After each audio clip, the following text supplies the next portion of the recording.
वाणी कबीर साहब महाराज। भक्ति का मार्ग झिना रे, भक्ति का मार्ग झिना रे, भक्ति का मार्ग झिना रे, भक्ति का मार्ग झिना रे। यह महात्मा कबीर साहब जी महाराज की वाणी है। इस महात्मा की वाणी के कई ग्रंथ हैं,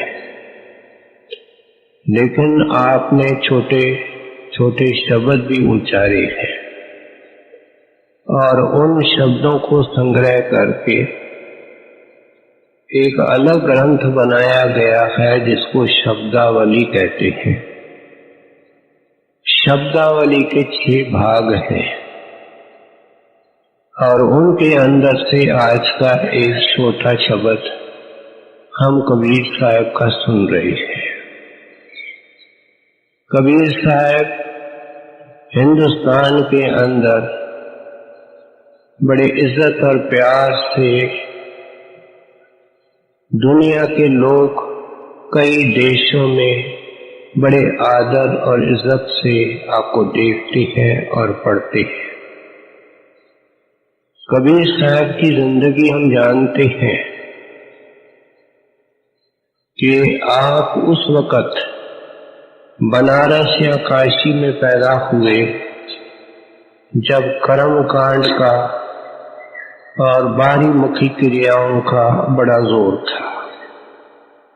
ये गढ़ था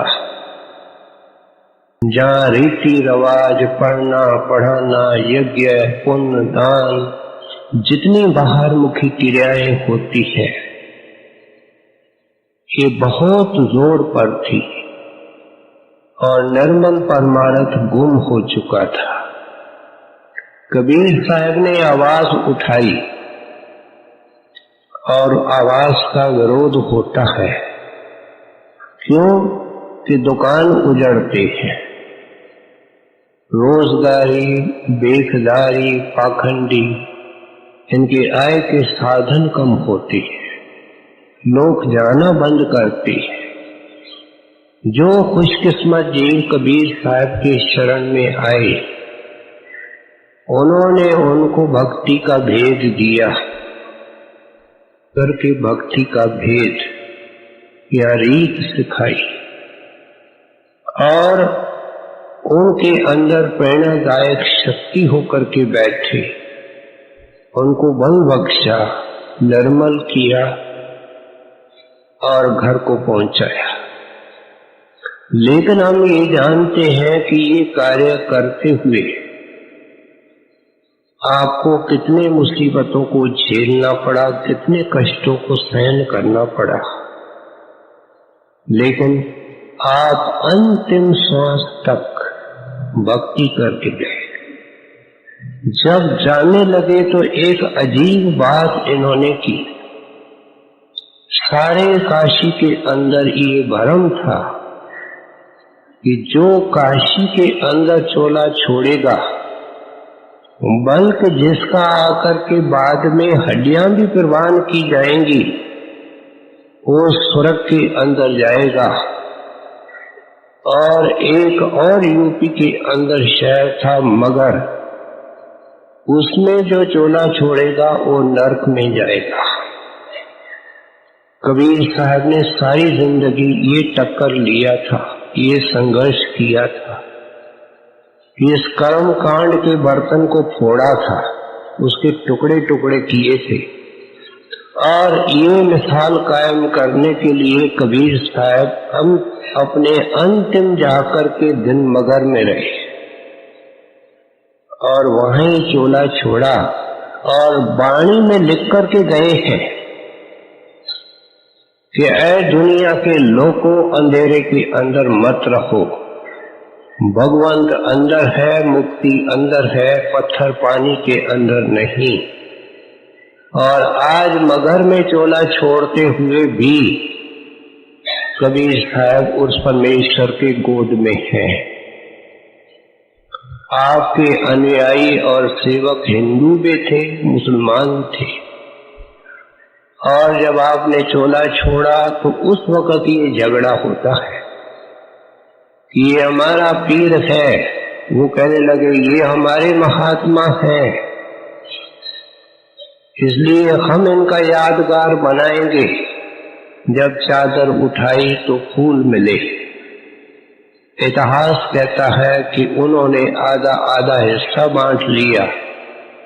आज भी कबीर साहब के हिंदुओं के तरफ से बनाया हुआ चबूतरा बनारस में है और मुसलमानों का यादगार भी है। इस महात्मा की जिंदगी एक भक्ति का परम संदेश है।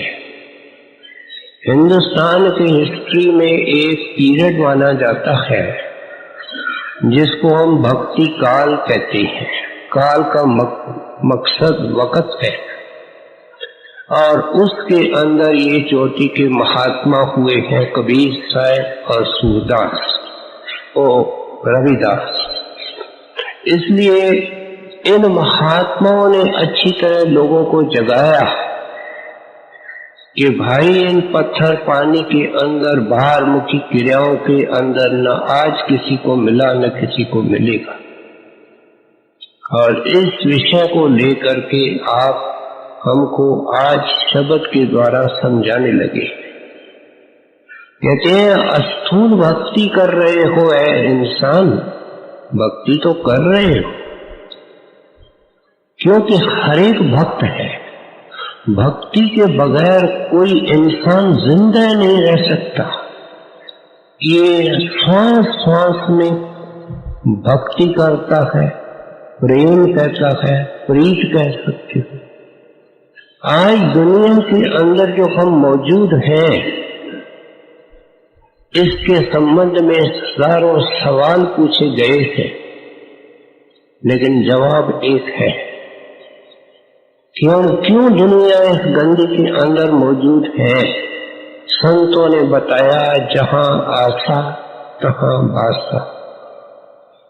क्योंकि तुमने इससे प्रीत की है, इसको आशाओं का मरकज बनाया है। एक लाइन में जवाब देते हैं, इसलिए तुम यहां मौजूद हो। इसलिए कहते हैं कि सारे जो मैं चारों तरफ देखता हूं, कबीर साहब कहते हैं जड़ की पूजा हो रही है। इंसान 3 चीजों का कंपाउंड है। एक स्थूल कोश, जिससे कि ये शरीर बना हुआ है। हम जानते हैं 5 तत्वों का शरीर बना हुआ है, और अंत समय ये 5 तत्व डिसइंटीग्रेट होते हैं, अलग होते हैं और अपने अपने भंडार में चले जाते हैं। शरीर की हस्ती नहीं रहती। इंसान का एक हिस्सा और दूसरे हिस्से के अंदर सूक्ष्म कोश है। कोश को हम एलिमेंट कह सकते हैं,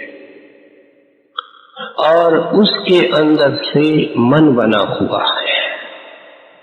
मन हम देखते नहीं, लेकिन मन को महसूस जरूर करते हैं, क्योंकि मन के उंगलियों के ऊपर दिन रात हम काम करते हैं। कबीर साहब ने एक और जगह लिखा, मन मुरीद संसार है। सारे संसार को उस कैटेगरी में डाला है, और छोड़ा किसको है? गुर मुरीद कोई साध। कोई लाखों में, अगर लाखों में एक कहा जाए तो ये भी ओवर एस्टिमेट है।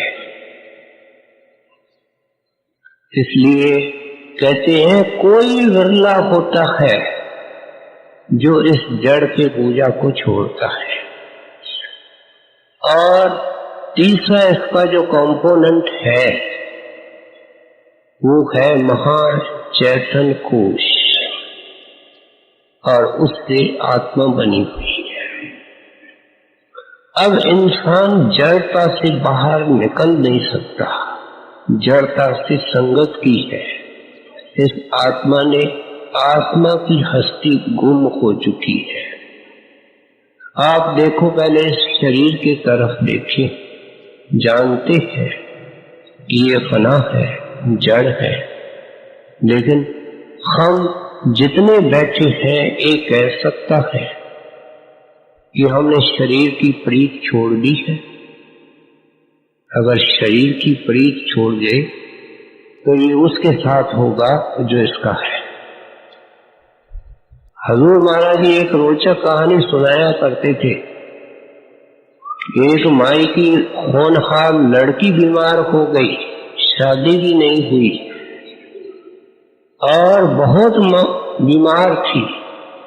प्रार्थना करती है कि ऐ भगवंत, इसने कुछ नहीं देखा, मैंने सब कुछ देखा, मैं विधवा हूं, आप मेरे दिन भी इसको दे दीजिए। गरीब थे, झोपड़ी में सोते थे और रात को इतनी ताकत नहीं थी कि बत्ती जला के रखे। दरवाजा भी ऐसा था। एक भैंस अंदर आई, उसने किसी पतीले के अंदर मुंह डाला, मुंह चला तो गया लेकिन अटक गया और पतीला नीचे से काला, भैंस काली, दिखता उसको कुछ नहीं, वो इधर उधर घूमने लगी। माई को जाग आई, समझ गई जमदूत आ गया। उस वक्त कहती है, हाथ जोड़ करके मेहरबानी करना, मैंने तुम्हारा कुछ नहीं बिगाड़ा है, जिसको लेने आए हो वो परले मंजे के ऊपर पड़ी है, उसको ले जाओ। ये तो देखो, इंसान सोचे कि जब इसने जड़ से इतनी प्रीत रखी है, इतना हम सत्संग सुनते हैं, इतना ज्ञान है, इतनी हमारे सामने गुरु की दया है, तो भी इस जड़ का प्यार कौन छोड़ता है? हर एक इस कैद के अंदर रह करके खुश है। इस तन की पॉलिश, इसकी मालिश, इसकी देख रेख, इसकी सजावट, सब कुछ इसके लिए हो रहा है। मुसलमान सूफी दरवेश कहते हैं कि बुत परस्ती मना है। बुत परस्ती का मतलब कोई मूर्ति पूजा सिर्फ नहीं है। इंसान जो कुछ सुबह से शाम तक कर रहा है, ये एक किस्म की सूक्ष्म बुत परस्ती है। क्यों कि इंसान भी जड़ है। ये गंभीरता पूर्वक विचारना पड़ेगा जब हम महात्माओं की वाणी को देखते हैं। कबीर साहब ने, गुरु नानक देव ने वाणी के अंदर लिखा, मृतक करिए नानका जय प्रीत नहीं भगवंत। कहते हैं, मुझे लोग चलते फिरते नजर आते हैं और समझते हैं कि हम चल फिर रहे, हम काम काज कर रहे, हम बड़े होशियार हैं, हम बड़े विद्वान हैं, हम बड़े रूपवंत हैं, हम बड़े जानकार हैं। लेकिन महात्मा की पैनी दृष्टि देखो, कहते हैं मेरे नजर में सारे मुर्दे हैं, क्योंकि इनके अंदर भगवंत की प्रीत नहीं है। ये मौलाना रूम साहब ने लिखा कि आंखों तक कब्र है, ऐ बंदे कब्र के अंदर कैद हो। कब्र के ऊपर जिंदगी है, कब्र में मुर्दा होता है। क्राइस्ट के बारे में जो ऑर्थोडॉक्स लोग हैं, उन्होंने ये फैला के रखा है कि उन्होंने अनेक मुर्दों को जिंदा किया, लेकिन उसका अर्थ ये नहीं है। जब आंखों से ऊपर जाता है और गुरु का सेवक ही जा सकता है, क्राइस्ट का सेवक गया होगा और उस प्रकाश और शब्द को देख करके जिंदगी आरंभ होती है, जिंदगी की शुरुआत होती है। उसके नीचे इंसान मृतक है, इस एक तथ्य पर, एक फैक्ट पर अगर हम विचार करें तो हमारे को अपने से नफरत हो जाएगी।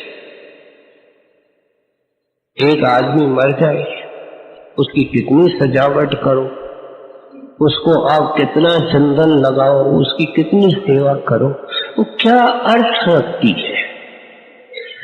संतों के नगर में जो सुबह से शाम तक हम कर रहे हैं वो कुछ भी मतलब नहीं रखता है। वो अंधों की नगरी के अंदर धक्के खाने वाला हिसाब है। इसलिए तो स्वामी जी महाराज ने लिखा, 9 द्वारन में बंद रही है बंदी हो इंसान, कैदी हो। 9 द्वारन में बंद रही, हर एक इंसान कैद में है, शरीर के कैद में है। 10वीं खिड़की खोल री कर परम विलास, कहते हैं आंखों से ऊपर दरवाजा है, उसको पार करोगे तो फिर नया जीवन शुरू होगा और वहां से विलास की शुरुआत होती है और वो जाकर के तेरे को उस परम स्रोत के अंदर समाएगी जिसको आप कहते हैं परम विलास, सारे विलास का सरताज, वो शब्द या मालिक।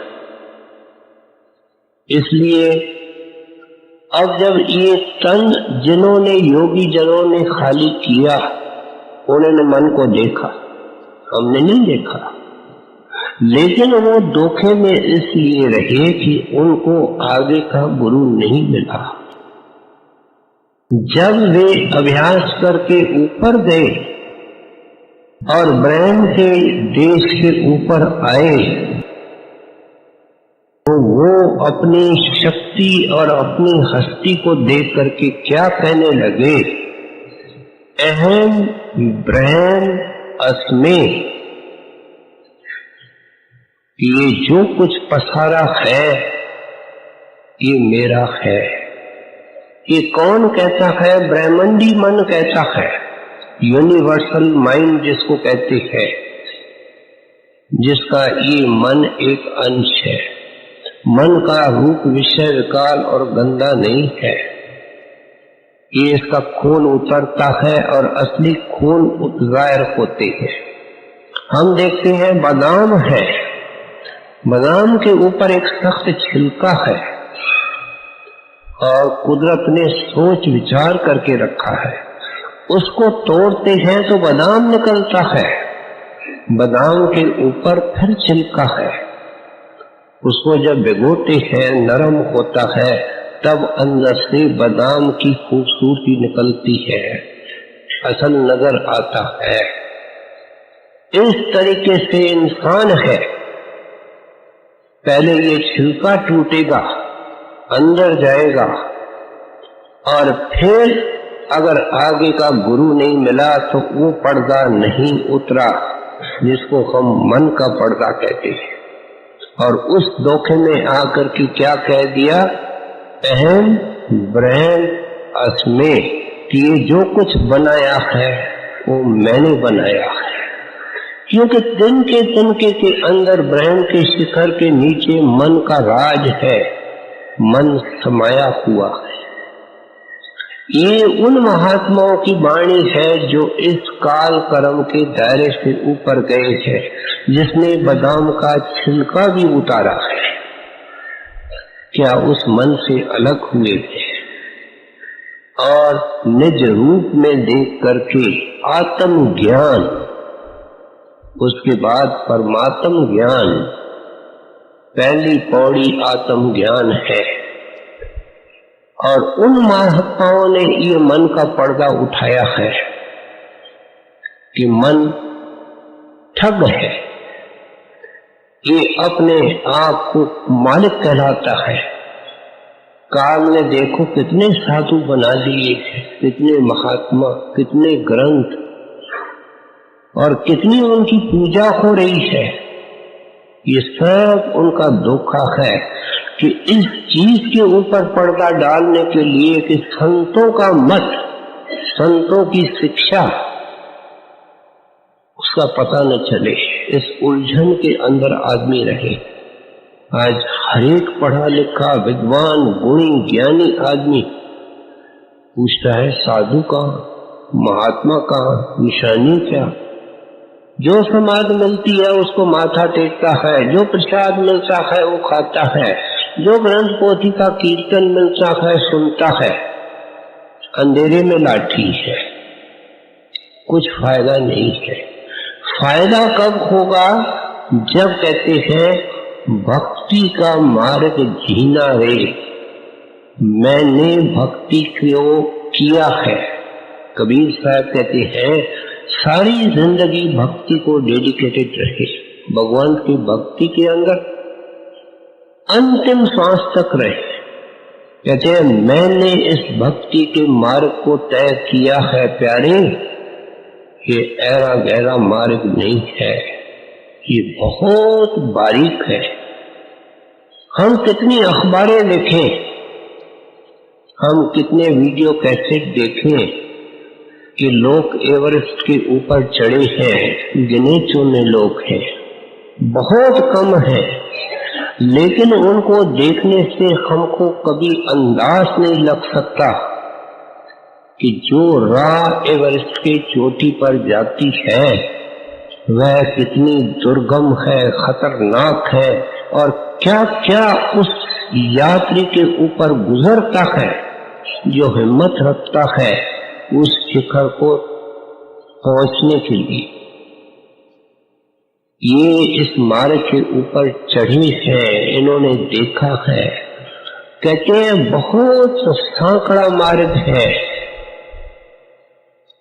अब मार्ग होता है तो कहीं से शुरू होता होगा, कहीं खत्म होता होगा। जब मार्ग शुरू होता है वहां मार्ग की शुरुआत होती है, जहां मार्ग खत्म होता है वहां मार्ग की मंजिल होती है।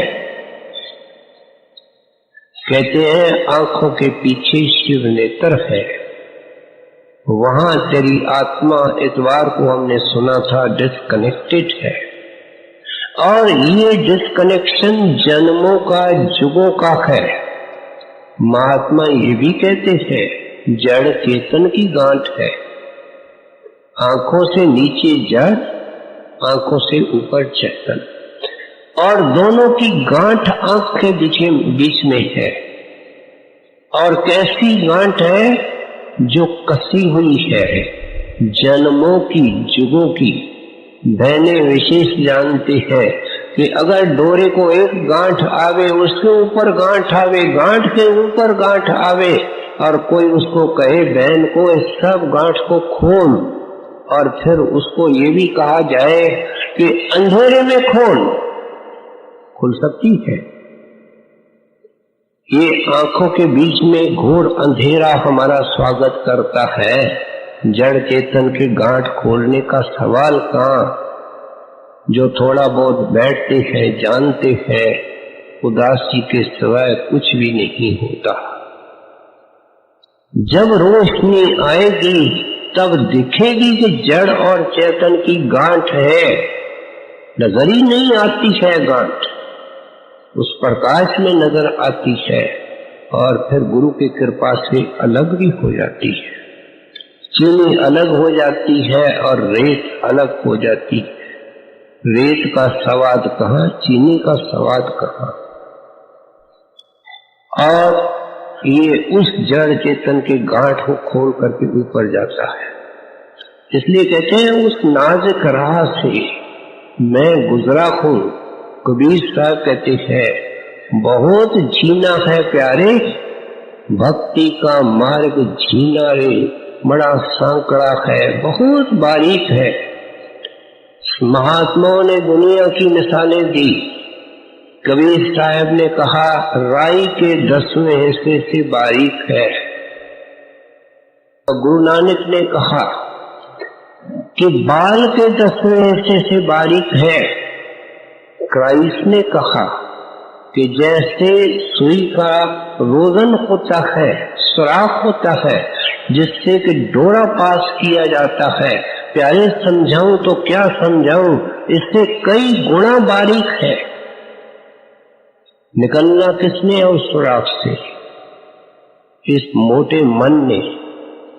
अगर एक बहन और भाई बहुत मोटा हो जाता है, ये मिसाल हमारे जिंदगी से जुड़ी हुई है, वो डॉक्टर के पास जाता है, डॉक्टर साहब इस मोटापन ने तो मुझे तंग किया है, कोई दवाई दो, को गोली दो। डॉक्टर पहला सवाल पूछता है, अगर इंटेलिजेंट डॉक्टर है, भाई बहन क्या खाते हो, कुछ कसरत भी करते हो, कुछ व्यायाम करते हो? इंटेलिजेंट डॉक्टर तो यही सवाल करेगा। अगर वो कहती है या भाई कहता है कि डॉक्टर साहब आप तो मुझे कोई गोली दे दो, और डॉक्टर ने गोली दे दी, तो या तो कमाने के ख्याल से दी या बीमार के तसल्ली के लिए दी, मोटापन नहीं जाएगा। ये खाना क्या है? भोग है। इस दुनिया के अंदर एक ड्रामा है। कोई ऐसा ड्रामा नहीं जहां सेकंड सेकंड के अंदर पर्दा बदलता है। देखा कोई ऐसा ड्रामा? लाखों पर्दे एक दिन के अंदर इस नाटक के बदलते हैं। आंखें देखती है, कान सुनते हैं, स्वाद लेते हैं, छूते हैं, बोलते हैं। कहते हैं अनेक अनेक दृश्य हैं, लोगों के, पदार्थों के, नेचर के। ये बेचारा इंसान बिका हुआ है, इसकी क्या बुद्धि है, ताकत है। जब तक कबीर साहब वरदा संत महात्मा कोई हमारे ऊपर दया न करे, जीव निबल कर क्या सकता है? तो इसलिए आप उपदेश करते हैं कि ये खाना है। आंखें देखती है, लेकिन स्वाद कौन लेता है? मन। कान सुनते हैं, लेकिन रस कौन लेता है? मन। खा खा करके ये मोटा हो चुका है। अब संत महात्मा इसको सिमरन ध्यान का तरीका देते हैं और साथ में कहते हैं कि सरल जीवन बिताओ, कम जरूरतें रखो। थोड़े से वस्त्र चाहिए प्यारे, ले कुछ नहीं जाओगे, 2 गज कफन तेरे ऊपर डाला जाएगा, यही तेरा वस्त्र है। तू बहुत गलती के अंदर है। और उस वक्त पानी का 1 चम्मच इसके मुंह में डालते हैं कि इसका खाना पीना है। कौन से अंधेरे के अंदर है, किस चीज का ये पीछे लगा हुआ है। तो इसलिए आप समझाते हैं कि ये जिंदगी के अंदर भोग धीरे धीरे छोड़ने की कोशिश करो। भोग संसार कोई दिन के अंत में छोड़ने पड़ते हैं। एक पानी का चम्मच, एक कपड़े का टुकड़ा और बांसों की एक सीढ़ी, ये इसको दी जाती है और कहा जाता है तेरा कुछ नहीं है, राम नाम संग है, तेरा तो परमेश्वर साथी है। इसने साथी किया ही नहीं। ये कह क्या रहे हैं कि परमेश्वर को साथी करो। भक्ति क्या है? परमेश्वर से प्रीत। दुनिया की प्रीत छोड़ो, परमेश्वर से प्रीत जोड़ो। एक लाइन में समझा रहे हैं। करे कौन, सुने कौन? जहां बाजे बज रही है वहां तूती की आवाज कौन सुनता है? जहां इतना दिलकश ड्रामा है वहां संतों की वाणी की क्या कीमत है? जन्मों जन्मों में इंसान बने सुना, लेकिन हमने इसका इम्पोर्टेंस कहाँ रखा? इनकी फिर भी ये आवाज और पुकार चालू है कि शायद कोई किस्मत वाला 1 निकले, 2 निकले और उस झीने मार्ग के अंदर जाने का मकसद रखें। और मकसद रखेंगे तो क्या करेंगे, इसको खोल करके आज कबीर साहब समझाते हैं। कहते हैं ये जो कर्म धर्म है, पूजा पाठ है, तुम जो मकान बना रहे हो, शरीर की सजावट कर रहे हो, गाड़ियों में दौड़ रहे हो, लोगों को मिल रहे हो, होटलों में खा रहे हो, मंदिरों के अंदर चक्कर लगा रहे हो, इच्छाएं पूरी नहीं होती, राजा की नहीं हुई। कहते ये सब जड़ की पूजा है, जड़ की भक्ति है। अंधेरे में लाठी मार रहे हो, ऐ मूर्ख, सुबह से शाम तक तेरे को अरमानों के सिवाय और कुछ कांटों का ढेर नहीं मिलने वाला। करना है तो कर ले, क्या कर आगे समझाती है। भक्ति का मार्ग जिना रे, भक्ति का मार्ग जिना रे, नहीं अच्छा है नहीं चाहना, शरण लो लीना रे। साधे के सत्य संग में रहे, निस दिन मन भिना रे। ऐसे हो, इसके लिए संत हमको सीधी मिसालें देकर के समझाते हैं कि अगर तुमको विद्या चाहिए तो विद्वान के पास जाते हो, कोई हुनर सीखना है तो तुम उस कलाकार के पास जाते, धनवान बनना है तो किसी बिजनेसमैन के पास जाते हो जो धन को अर्जित करना जानता है। किसी काम को सीखने के लिए, कोई हुनर सीखने के लिए टेक्नीशियन के पास जाना पड़ता है। इसलिए कहते हैं भक्ति को पाने के लिए किसके पास जाओगे? भक्त के पास। क्या इसमें भी कोई अकल का जोर लगाना है? सीधी संतों की कितनी सिंपल सरल सुबोध शिक्षा। कहते हैं भक्त की तलाश करो, लेकिन भगवान के भक्ति, जड़ का भक्त नहीं, मन का भक्त नहीं, जो इच्छा कुछ नहीं रखता है, भगवान चाहता, भगवान से प्रीत करता है। ऐ बंदा, जिस तरह 24 घंटे तू दुनिया से प्रीत करता है, वो 24 घंटे भगवान से प्रीत करता है। ये है साधु, ये है महात्मा, ये है दरवेश। कहते हैं उसकी संगत करो। एक पहलवान को देख करके ये कभी सोचना ही नहीं पड़ता है कि सेहत क्या होती है।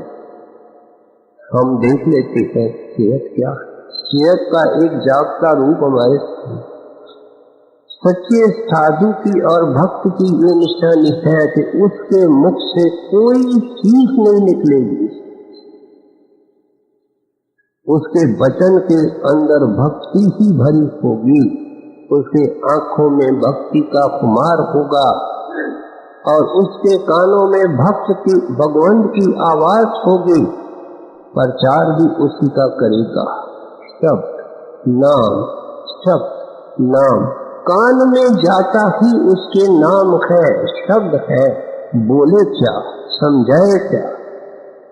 कबीर साहब के कितने ग्रंथ पढ़ो, सारे ग्रंथ साहब को पढ़ो, 1430 सफ़े हैं। एक सफा तो देख करके बताओ जिसके ऊपर शब्द और नाम की महिमा नहीं लिखी हुई। कभी इंसान गहराई से सोचता नहीं। तो इसलिए कहते हैं ऐसे साधु के हर एक वचन से, उनके दर्शन से, उसकी दृष्टि से अमृत प्रेम भक्ति ये सत्य पक्की है। हमारे को एक साकार रूप नजर आता है कि भगवान की भक्ति क्या होती है और कैसे करती है। इस महात्मा के जीवन को सामने रखें। क्या क्या मुसीबतें झेली लेकिन भक्ति को नहीं छोड़ा।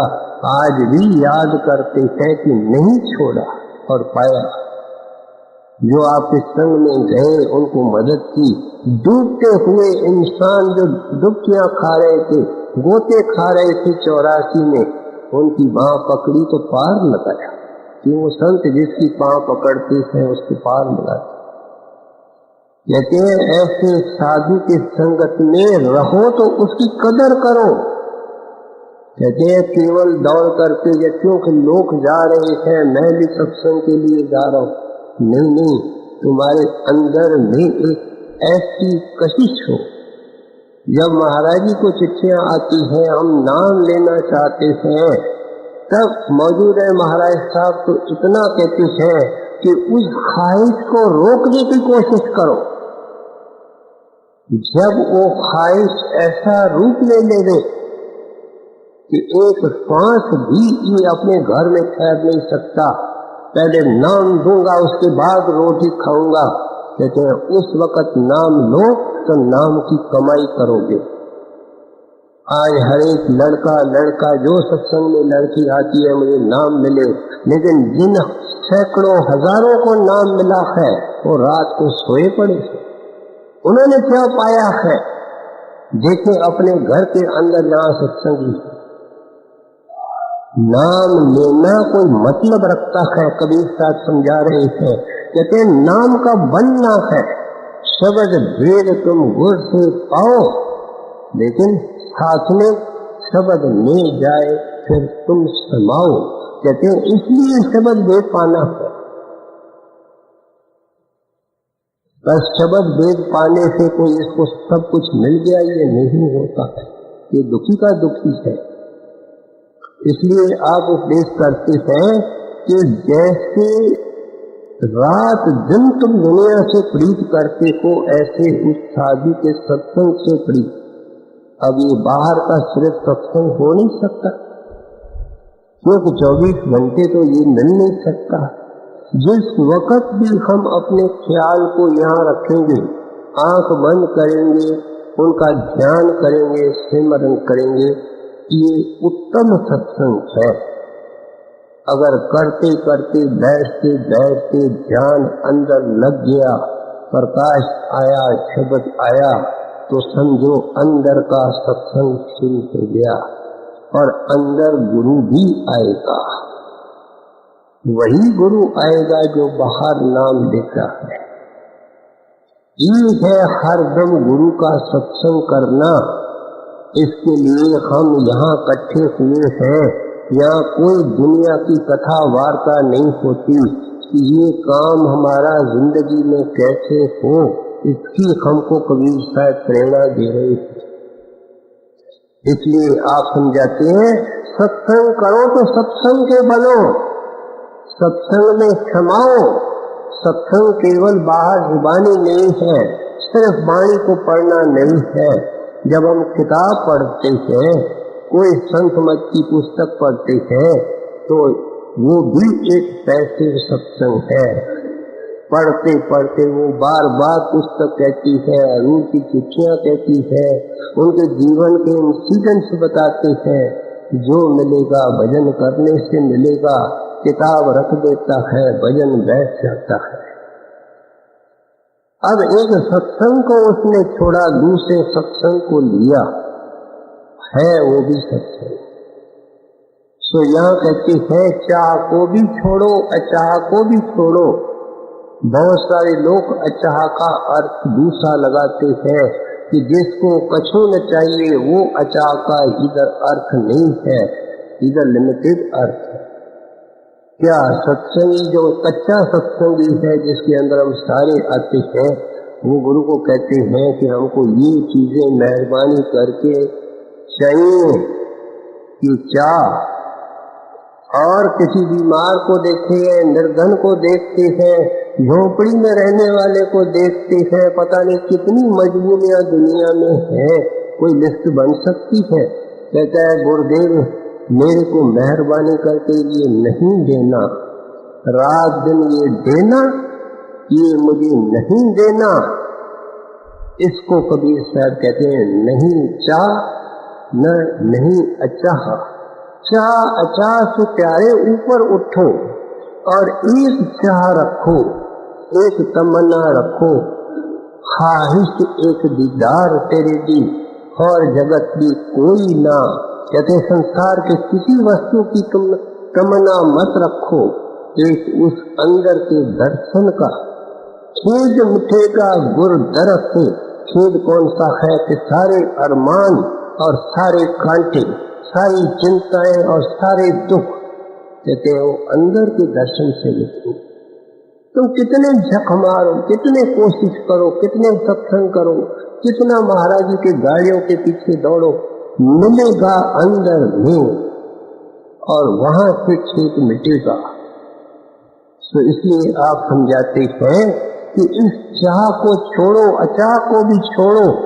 इधर आता है भाना, भाने के अंदर रहो।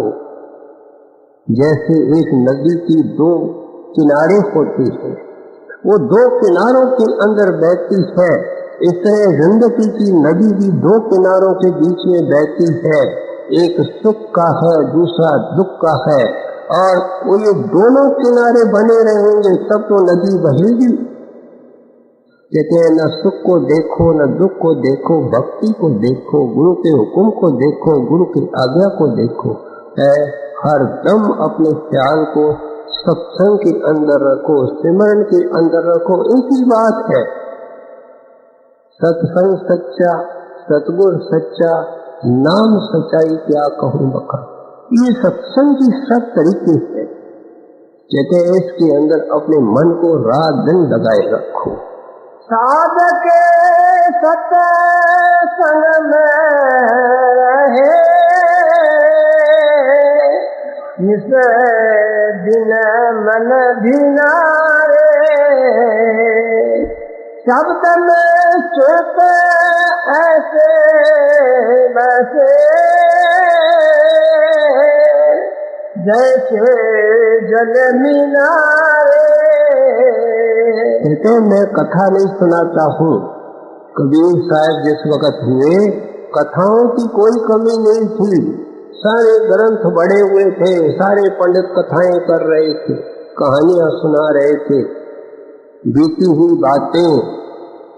लेकिन कबीर साहब कहते हैं मैं कथा सुनाने नहीं आया, मैं तो जिंदगी के अंदर दिखाने आया हूँ।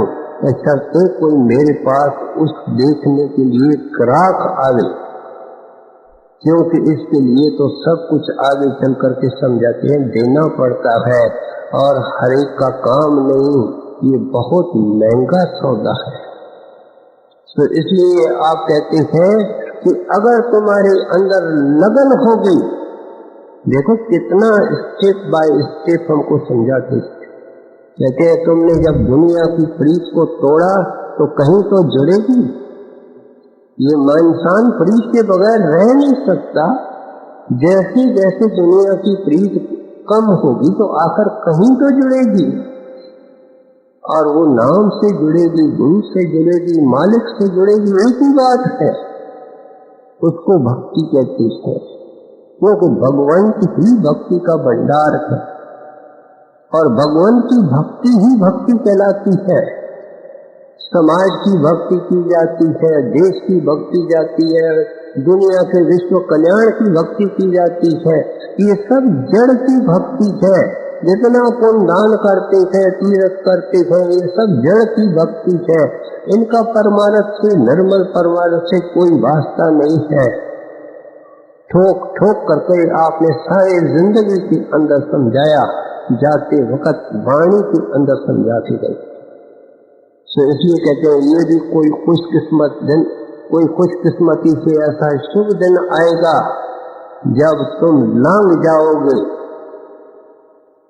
और आंखों से ऊपर जा करके तेरे को अंदर में प्रकाश मिलेगा, तेरे को कीर्तन मिलेगा और पता लगेगा कि दोनों ही एक सोच से निकल रहे।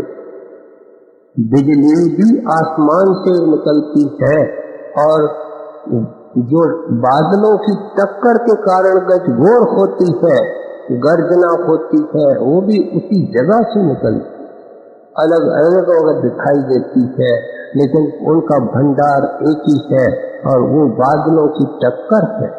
बिजली पैदा होती है, आवाज पैदा होती है, दोनों का सोर्स एक ही है और गुरु उस भंडार से आता है। कहते हैं फिर तुम्हारी हालत क्या होगी, तुमको कोई दुनिया की होश नहीं, तुम तो बन गए मेहमान। न पति रहे, न पत्नी रहे, न बेटा रहा, न बेटी रही, न नौकर रहा न साहेब रहा, ये रहा क्या? वक्त। शब्द का उपासक। और मिसाल देते हैं मछली की, कहते हैं अपने आप को तोलो, अपने आप से पूछो कि तुम एक सब्जी तुमको मिले सारी जिंदगी खा सकते हो? तुमको 2 कुर्ते मिले सारी जिंदगी पहन सकते हो? एक जूता सारी जिंदगी को रख सकते हो? तुम कितनी वैरायटी चाहते हो? देख देख करके थक जाते हो, खा खा करके थक जाते हो, पहन पहन करके उब जाते हो, वैरायटी चाहते हो। लेकिन मछली वैरायटी नहीं चाहती। मछली चाहती है एक चीज, पानी। हमारे सामने प्रकृति ने बड़ी भयानक से और बुद्धिमानी से हमारे नीचे के स्पीशीज के अंदर मिसालें रखी है। इंसान के कान खोलने के लिए, आंखें खोलने के लिए, उसके सूझबूझ को खोलने के लिए कि तू तो इंसान है, लेकिन देख ले कि एक मछली पानी से कितनी प्रीत करती है। उसका जीवन उसके साथ जुड़ा हुआ है। अगर उसको अलग करो, फड़क करके मर जाती है। कहते हैं कि सागरों के अंदर ठंड इतनी जोर की पड़ती है कि पानी फ्रीज हो जाता है। नॉर्थ जोन है, साउथ जोन है, रात दिन बर्फ छाई हुई है, और मछलियां जो उस पानी के अंदर रहती है वे भी फ्रीज हो जाती है, मर जाती है, लेकिन पानी का साथ नहीं छोड़ती।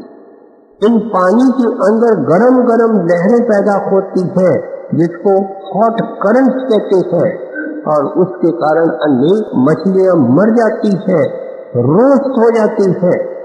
पानी का साथ नहीं छोड़ती, उनका जीवन पानी है। कहते हैं इस तरीके से शब्द तुम्हारी जिंदगी का आधार हो जाएगा, दर्शन तुम्हारा आधार हो जाएगा।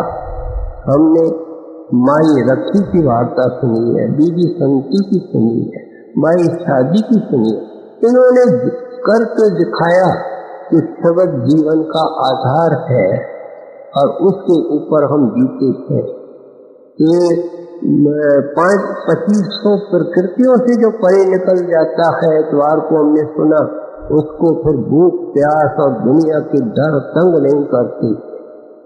तो इसलिए कहते हैं जैसे मछली पानी से अटूट रूप से जुड़ी रहती है, ऐसे प्यारे उस शब्द के साथ जुड़े रहते हैं। बड़े महाराज जी के सत्संग के अंदर तो कोई ऐसे भोले भाले लोग खड़े हो जाते जो महाराज जी को हाथ जोड़ करके अर्ज करते, हजूर शब्द ऐसे जोर से आता है कि किसी की आवाज नहीं सुनाई देती, मेहरबानी करके इसको कम कर दीजिए, किसी की आवाज तो सुनाई दे।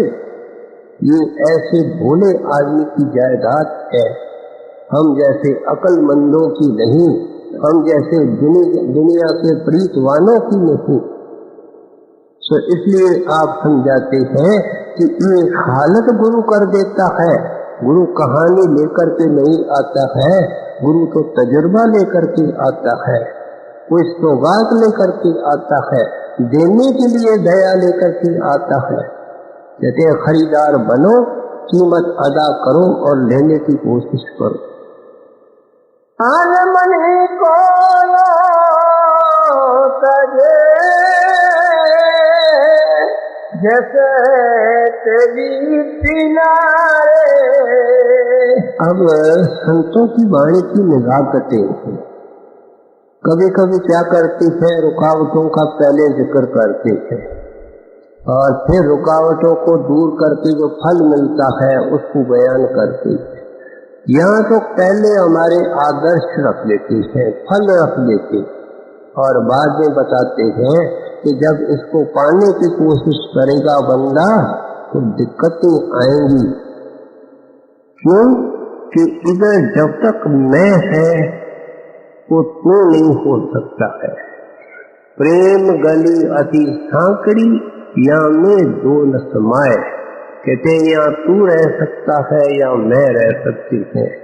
गली बहुत सांकड़ी है, एक ही आदमी गुजर सकता है, या तू गुजरेगा या गुरु गुजरेगा, और तब गुजरेगा जब गुरु के अंदर समा करके ही गुजरेगा। इसलिए कहते हैं कि ये सारी अकलें छोड़ो, सारी दावाएं छोड़ो और मिट्टी बनने की कोशिश करो। बार बार ये कहा जाता है कि दीनता के बगैर कोई गुजारा नहीं। दीनता का पहला सबक सत्संग में, और फिर ये मिलता है सेवा में, और फिर मिलता है भजन में। जो सिंसियर आदमी भजन में बैठता है और नाम जपना चाहता है, उसको अपने अवगुण नजर आते हैं।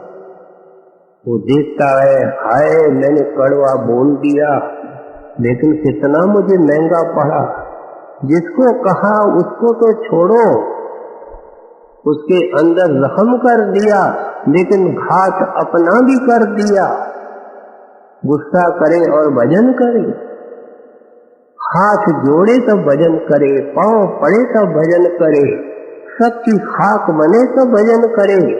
भजन कोई मामूली चीज नहीं है, सब कुछ छोड़ना पड़ता है। कहते तुम तो बने हुए हो। एक दिन गुब्बारे के अंदर हवा होती है, इतना फूला होता है, हवा निकाल दो फ्लैट होकर के जमीन में गिरता है। कहते तेरी भी सारी हवाएं निकल जाएंगी। राजाओं की निकल गई, महाराजाओं की निकल गई, क्या तेरी हवा नहीं निकलेगी? तेरे को एक चथा पर डालेंगे और ले जाएंगे, क्या उस वक्त मान छोड़ेगा? हमारी बाणी सुनो, कबीर साहब कहते हैं, और अकड़े छोड़ो, अपने आप को छोटा मानो। आज से इसको शुरू करे सत्संगी कि जिनसे नहीं बोलता है उनसे बोले, प्यार से बोले, हाथ जोड़ करके बोले। सत्संगी कहता है, भाई तुम ऐसे आंख दिखा करके और ऐसे जोर से कैसे बोलते हो? जवाब अजीब मिलता है कि मेरा बोलना ही ऐसा है। तो फिर ये कबीर साहब की वाणी किसके लिए और गुरु का नाम किसके लिए? फरिश्तों के लिए? ये हमारे लिए है। तो इसलिए आप समझाते हैं, सारी अकड़े छोड़ो, दावाएं छोड़ो, खाक बनो। आखिर ये तन खाक मिलेगा, क्यों फिरत मगरूरी में। कहते एक लाइन रखो ना अपने सामने, तुम्हारी हस्ती है खाक, तुम्हारी असलियत है खाक, और वो कब्र में या शमशान भूमि में फिर काहे फिरत मगरूरी में। सुबह से लेके इतने गुमान, ये मेरा, ये मेरा, ये मेरा। जुबान नहीं कहती है तो मन कहता है, और कितना कहता है? हजारों बार कहता है। अगर नहीं करे तो हजारों बार सिमरन करेगा। हम कहते हैं होता नहीं। जहाँ मैं की आवाज उठ रही है, मेरे की आवाज उठ रही है, वहां सिमरन की आवाज कैसे उठे? ये अपने आप को हम सब धोखे के अंदर रख रहे हैं। कबीर साहब दयावान है, हमको इस धोखे से निकाल रहे हैं। दया संतोष गहे रहे अति आधिनारे। कहते हैं दया को धारण करो। कबीर साहब ने लिखा, दया धर्म का मूल है। धर्म कोई हिंदू, मुसलमान, ईसाई, सिख नहीं। अंग्रेजी के अंदर रिलीजन है, और उसका डेरिवेटिव क्या है? री का अर्थ है वापस, और लेगोर का अर्थ है जोड़ना। वो कड़ी जो हमारी आत्मा को परमात्मा से जोड़े, और वो कड़ी है भक्ति। ये है धर्म। कहते हैं इस धर्म के अंदर आना चाहते हो, संत मत के अंदर आना चाहते हो, तो पहले पहले दया धारण करो। सब जीवों पर दया करने की कोशिश करो। किसी को मांस खिलाना उससे बेहतर है कि सैकड़ों बार मेहनत करके उसको कुछ ऐसी चीजें खिलाना कि मांस खाना ही भूल जावे। एक प्रेमी परिवार की लड़की किसी सत्संगी के ऑफिसर, मिलिट्री ऑफिसर के साथ शादी की गई, लेकिन ये शर्त लगाया गया कि लड़की न बनाएगी, न खिलाएगी और न खाएगी। अब वो मिलिट्री ऑफिसर था, उसको नौकर थे, खानसामे थे, और वो मुर्गी अंडे वगैरह सब कुछ खाता था। लड़की अपने गुरु के अंदर भरोसा रख करके बैठी थी। आखिर एक लड़की थी, पिता टेबल पर बैठ करके उसको भी खिला दे। माँ बहुत प्रोटेस्ट करे, भक्तनी थी, प्रेमन की, भजन करने वाली। वो कहती है आप तो इस खाने की आदत के गुलाम हो। इस बालका के अंदर कौन सी गुलामी आई है, कौन सी आदत आई है, इसको क्यों पापों का भागी कर रहे हो? लेकिन मुंह जोर बंद करके उसकी एक न माने। माता भी सियानी थी। एक दिन बालका थोड़ी बड़ी हुई तो उसको बगीचे में ले गई। उस वक्त उस सांप का खानसामा और नौकर मुर्गी को छुरी लेकर के काटने आया और माँ ने दिखाया लड़की को कि देख ये क्या करता है। मुर्गी का गल्ला पकड़ा, उसके ऊपर छुरी चलाई और लहू की और खून की धारा खूब बहने लगी। मुर्गी तड़पने लगी, तड़प तड़प करके जान दे दी। लड़की को समझाती है कि तेरे डैडी तेरे को यूं खिलाते। वो भोली वाली लड़की बोलती है कि मुझे यूं खिलाते हैं, कहते खुद भी खाते हैं और तेरे को भी खिलाते हैं। उस लड़की नन्ही बालिका ने आकर के बाप को कहा कि आप जुल्म करते हो और गलत खाते हो। मैंने तो कदाचित भी इसको हाथ नहीं लगाना। इसको कहते हैं सियानत, इसको कहते हैं अकलमंदी, कहते हैं दयावान बनो, वचन से दयावान बनो। कितने रोज तीर चलाते हो? क्या जुबान इसलिए मिली है कि जो चाहो सो बोलो? क्या मन इसलिए मिला है कि जो चाहे सो सोचो? तो फिर सत्संग कायका, नाम कायका, सिमरन कायका, सब चीज पहले बयान करके आए हैं कि आदर्श क्या है, मार्ग क्या है, कैसे मिलता है। कुछ रुकावटों का जिक्र कर रहे और फिर कहते हैं क्षमावान बनो। तुम एक बात क्यों नहीं मन में रखते हो कि तुम जब गुरु के सामने गए और गुरु ने तुझे मंजूर किया, क्या तेरे गुनाहों को देखा? देखा तो 100 जन्म में नहीं मिलता, आज तक मिला? उसने तेरे गुनाहों और तकसीरों को देखा? आज भी अगर हमारे गुनाहों और तकसीरों को लेने देखें तो हमको अंत में लेने नहीं आएगा। हमारी भक्ति छिलके की भक्ति है। वो अपने मर्यादा का, अपने नाम की वृद्ध रखता है। कहते हैं जब उस क्षमावान ने इतनी क्षमा कर दी, तुम कोई छोटी मोटी किसकी गलती नहीं क्षमा कर सकते थे? कोई चीज गिर जाती है, टूट जाती है, खराब हो जाती है, ये खुद आग का चूल्हा बन जाता है, आग बरसाता है। कहते हैं मैं राधा स्वामी हूँ, मैं सत्संगी हूँ, मैं हर महीने सत्संग सुनने जाता हूँ। कबीर साहब कहते काय का सत्संग है, काय का दर्शन है? दया नहीं है, क्षमा नहीं है, संतोष नहीं। संतोष क्या है? कहते हैं अपने आप से सवाल पूछो। सुबह से लेकर के मन ने कितने एतराज उठाए, ये नहीं, ये नहीं, ये नहीं। इतना अमीर है, इतना सुखी है, हमारे घर के अंदर कुछ भी नहीं है, बच्चों के लिए कुछ नहीं है। कहते हैं कभी ये सोचा कि वो कहाँ जाएगा और मैं कहाँ जाऊंगा? जिस महापुरुष ने ये सारे दुख बंद कर दिए, तो ये बाकी जो कुछ दुख है वो कुछ दिनों के हैं, कुछ महीनों के हैं, कुछ सालों के लिए, सदा के लिए इनके ऊपर पानी फिर जाएगा।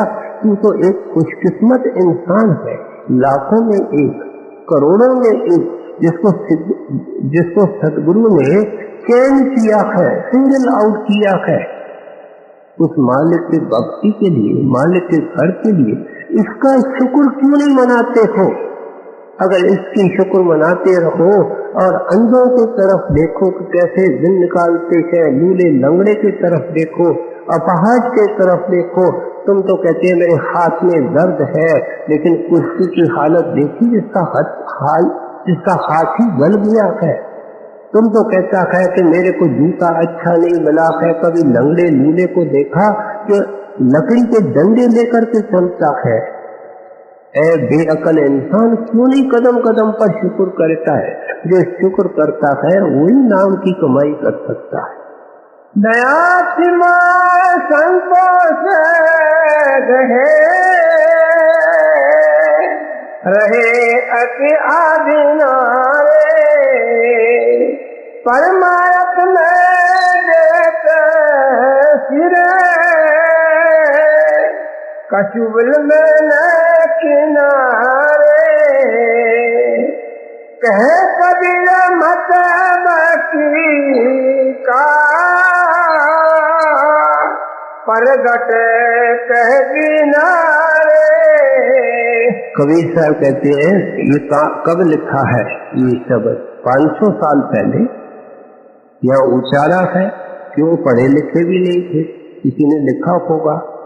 महात्मा मालिक के साथ जुड़े होते हैं, बोलते जाते हैं, उनके सेवक लिखते जाते हैं, कई महात्मा खुद लिखते हैं, दोनों काम होते।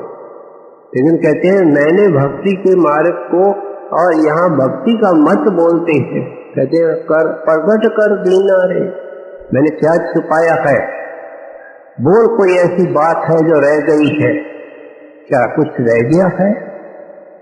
हर तरीके से समझाया कि बंदा जड़ की पूजा में रखे हो, कब्र के अंदर बंद हो, कब्र में घुटन है, कब्र में परेशानी है, मुर्दे की मालिश हो रही है, मुर्दे की पॉलिश हो रही है, ये जो कुछ सजावट हो रही है, लंबी लंबी योजनाएं बन रही है, ये खाक में मिलने वाली है।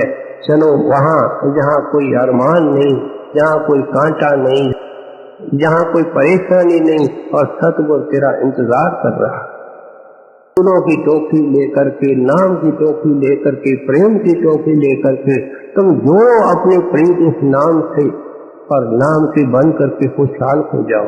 ये है आशा जैसे कि महात्मा वाणी लिखते, ये है मनसा जिसके कारण ये हमारे लिए ये विरासत के रूप में छोड़ के जाते। कह कबीर मत बाकी का परगट कह दीना